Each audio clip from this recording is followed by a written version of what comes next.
नाशिक विकास वृत्तहिताचे नवनिर्मितीचे। South Africa से एक खूंखार B.1.1.529 ऐसा म्यूटेशन उत्परिवर्तन आया है, ऐसा समाचार है। ये क्यों आया, म्यूटेशन क्यों आया, बाद में देखते हैं। समाचार आया आपकी गलती की वजह से। आपको कहा था यूरोप के केसेस बढ़ रहे, लेकिन आप डरे ही नहीं। आपको कहा कोवैक्सीन सिर्फ 50% प्रभावी है, आप फिर भी डरने का नाम ही नहीं ले रहे। थोड़ा डरने का एक्टिंग किया होता तो ये साउथ अफ्रीका में म्यूटेशन नहीं लेके आते ना मीडिया। देखो, मीडिया की गलती नहीं है, जो लोग देखना चाहते हैं वही वो बेचारे दिखाते हैं। लेकिन गौर करें, अभी कौन सा भी भारतीय मीडिया का आउटलेट ने, आप अगर गूगल किया कोविड इंडिया डाल के, तो जो B.1.1.529 है ना, उसमें 1 और 529 के बीच में का जो पीरियड है उसे ही निकाल दिया है।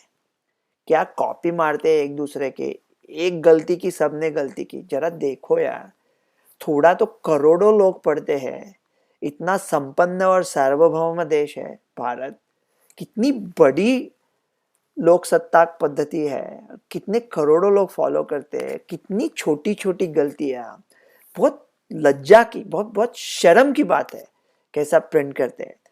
And period is important, period. तो भारत को क्या डरना चाहिए? बिल्कुल नहीं डरना चाहिए। लोग कहेंगे शाबाश, अभी आया नहीं, 2 हफ्ते नहीं हुए उसको आके, और आपने ये अनुमान लगा भी दिया कि भारत को डरने की जरूरी नहीं है।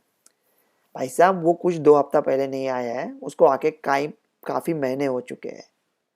होना अब अभी वर्ल्ड हेल्थ ऑर्गेनाइजेशन मिलके उसका नामकरण करने वाला है।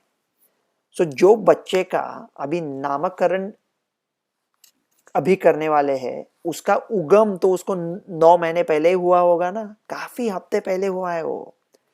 और अगर ये म्यूटेशन सचमुच इतना खराब है, खूंखार है, डरावना है, तो अभी वो भूचाल की तरह साउथ अफ्रीका में टूट क्यों नहीं पड़ा है? साउथ अफ्रीका में वैक्सीनेशन बहुत कम है। जिनको दोनों टीके लगे हैं ऐसे सिर्फ 23.8 लोग हैं, और एक टीका लगा है ऐसे 28.4% लोग हैं। जोहानसबर्ग साउथ अफ्रीका, दुर्भाग्यता से आप वहां गए हो, बड़ी खराब जगह है, मतलब ऐसे डरावनी जगह है। वहां पे कुछ प्रॉब्लम आया तो हड़कंप मच जाएगा। तो अगर ऐसे पॉकेट्स है साउथ अफ्रीका में, तो वो साउथ अफ्रीका में पिछले कुछ महीने से फैल क्यों नहीं रहा है? वो फैल इसलिए नहीं रहा है क्योंकि साउथ अफ्रीका में काफी नेचुरल इन्फेक्शन, नैसर्गिक इन्फेक्शन हुए थे, और वो नैसर्गिक इन्फेक्शन अभी साउथ अफ्रीका को बचा रहा है, इसलिए वो फैला नहीं है। तो ये जो नया क्या है ये म्यूटेशन, वो कहते हैं जो रिसेप्टर बाइंडिंग डोमेन और न्यूक्लियोकैप्सिड प्रोटीन। और न्यूक्लियोकैप्सिड प्रोटीन पे तो बोलते हैं 30 म्यूटेशन आए हैं, और रिसेप्टर बाइंडिंग प्रोटीन पे भी 10 आए हैं। लेकिन डेल्टा के रिसेप्टर बाइंडिंग प्रोटीन पे भी 2 ही म्यूटेशन आए थे, और बीटा के 3 आए थे। फिर भी डेल्टा ने बीटा को मात दे दी। तो ऐसा टोटल नंबर से कुछ नहीं होता। और कभी कभी म्यूटेशन इतना खराब होता है कि वो लोग दुर्भाग्यता से मर ही जाते हैं होने के बाद, तो फिर वो फैला नहीं पाते। तो सब म्यूटेशन बुरे नहीं होते। ये म्यूटेशन, क्या ये, सबके मन में एक ही सवाल है कि क्या ये वैक्सीन को चकमा देगा या नैसर्गिक इन्फेक्शन को चकमा देगा? मेरा मानना यह है कि अगर ये बदल भी जाता है तो नैसर्गिक इन्फेक्शन को चकमा नहीं देगा, थोड़ा देगा लेकिन ज्यादा नहीं देगा। वैक्सीन को थोड़ा सा चकमा देगा, लेकिन फिर भी वैक्सीन आपको सीरियस डिसीज से बचाएगी, ये अगर थोड़ा बदल हुआ तो भी। और अगर आप कुछ नदी पार करना चाहते हैं और आप तैरना नहीं जानते, और अगर आपको कोई लाइफ जैकेट है जो पहले 90% प्रभावी था, अभी 70% प्रभावी है, तो लेंगे ना, क्योंकि आपको तैरना ही नहीं आता। तो वैक्सीन अभी भी फिर भी लेना चाहिए। और साउथ अफ्रीका में ये जो केसेस दिख रहे हैं वो सब यंग लोगों में, और यंग लोगों में साउथ अफ्रीका में वैक्सीनेशन लगभग है ही नहीं अभी। तो आप पूछोगे अभी यूरोप में कैसे से आए हैं, कनाडा में बढ़े हैं, थोड़े अमेरिका में बढ़े हैं, क्या वो ये म्यूटेशन की वजह से है? ये पूरी दुनिया में ऑलरेडी फैल चुका है?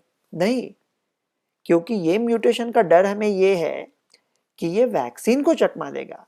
लेकिन अभी भी जो पूरी तबाही मची है, जो हॉस्पिटलाइजेशन, आईसीयू सब हो रहा है, वो ज़्यादातर के अनवैक्सीनेटेड लोगों में ही है।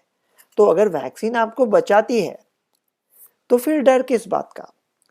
तो ये अगर म्यूटेशन आया तो इससे हमें कौन बचाएगा? डेल्टा। ये दोनों कोविड चोर है, आपके घर में घुसने वाला चोर है, और वो काफ़ी तरह के चोर होते हैं। ये जो डेल्टा है वो आपका पॉकेट मारता है, वो मामूली पॉकेट मारता है, और ये जो नया म्यूटेशन है वो आपको पकड़ के आपका गला घोटता है। लेकिन इसमें एक पेचीदा बात ऐसी है कि अगर आपके जेब में आपका वॉलेट है ही नहीं, बटुआ है ही नहीं, तो वो जो दूसरा म्यूटेशन है वो आपका गला नहीं घोटेगा। क्यों घोटेगा? क्योंकि आपका गला घोट के उसको कुछ मिलने वाला नहीं है, बटुआ तो नहीं है। तो ये दोनों चोर, एक गला घोटने वाला और ये म्यूटेशन, और एक बटुआ लेने वाला डेल्टा, ये दौड़ रहे, और डेल्टा हमेशा जीतेगा। डेल्टा पूरे दुनिया में जीतेगा। डेल्टा जहां उधम मचा चुका है वहां ये दूसरे म्यूटेशन का कुछ चलने वाला नहीं है। ये मेरा मानना है और यही सही निकलेगा, डरने की बात नहीं है। भारत में ऐसे काफ़ी नेचुरल इन्फेक्शंस हो चुके हैं। पूरी दुनिया में जहाँ पे ज़्यादा डेल्टा अभी पूरे दुनिया में डेल्टा ही डेल्टा है सब, और डेल्टा ही ये आपको म्यूटेशन से बचाएगा। नहीं तो अब तक ये म्यूटेशन पूरे दुनिया में उत्पात मचाया होता। अब तक दुनिया के कुछ देश ऐसे हैं जहाँ अभी ज़्यादा नेचुरल इन्फेक्शन नहीं हुए थे, वहाँ प्रॉब्लम आएगा। ऑस्ट्रेलिया, न्यूजीलैंड, सिंगापुर में कुछ महीनों में प्रॉब्लम आएगा, लेकिन वैक्सीनेशन की वजह से वो लोग हॉस्पिटलाइजेशन से बच जाएंगे। सिर्फ एक ही कंट्री ट्रबल में आएगा, वो है चाइना, क्योंकि उनका जीरो कोविड का नॉनसेंस अभी चालू है, उनका तो प्रॉब्लम रहेगा। और मेरा तुच्छ सवाल एक ये था कि अगर कोई आदमी है अमेरिका में, कहाँ भी है, जिसने बेचारे ने 2 टीके लिए हैं, शायद बूस्टर की भी सोच रहा है, अभी इंडिया को जरूरी नहीं है, लेकिन उसने 2 टीके लिए हैं, वो किसी के साथ मिलता है ना, दोस्तों से मिलता है ना, किसी के गले लगता है, बेचारा घर में पड़ा रहता है, मास्क डालता है, हाथ धोता है। अभी आप उसको कह रहे हैं कि आप सावधानी बरताए, तो अब आदमी करे क्या? और क्या करे? 2 टीके ले लिए, किसी को मिलता नहीं, मास्क डालता है, तो अभी और क्या? अब उससे क्या उम्मीद रखते हो आप? तो मास्क के मैं खिलाफ कभी नहीं था, अभी भी नहीं हूं। मास्क का कैसा है ना, वैक्सीन एक बार लगा दी तो लगा दी। विश्वामित्र ऋषि ने जब तप किया था 1000 बरस, और एक बार मेनका को देख लिया तो प्रॉब्लम आया। सब साला 1000 साल किया वो गई भैंस पानी में। मास्क अगर आपने 1 साल अच्छी तरह से लगाया और 1 सेकंड के लिए नीचे किया, चाय पी रहे हैं हंसा मामी के साथ, हंसा मामी को हुआ है, आपको मिल गया प्रसाद, तो मास्क पहनना ही पड़ता है हमेशा। इसलिए मास्क अभी डालो, अच्छा है, सब ठीक है, लेकिन हमारी महत्वाकांक्षा ये नहीं होनी चाहिए कि जिंदगी भर मास्क पहनने हैं। और लोगों का भी ये जायज सवाल है ना कि अगर 2 साल हो गए, ये सारे कमेटी के लोग हैं, ये कुछ कर नहीं पा रहे, तो हकाल दो सबको, कुछ नया सोचो, कुछ नया करो। वही बात बार बार लोगों को क्या बोलते रहेंगे, आप सावधानी। अभी और क्या सावधानी बरते? अभी लोगों से आप क्या अपेक्षा रखते हो? अगर आप भारत में हो तो चैन से रहे, सुकून से रहे, इत्मीनान से रहे। ये जो इतने लोगों को हो चुका है, अगर कोई नया आ भी गया तो हमारा ये जो प्रोटेक्शन था ये हमें यकीनन यकीनन बचाएगा। सो डरने की कोई बात नहीं है।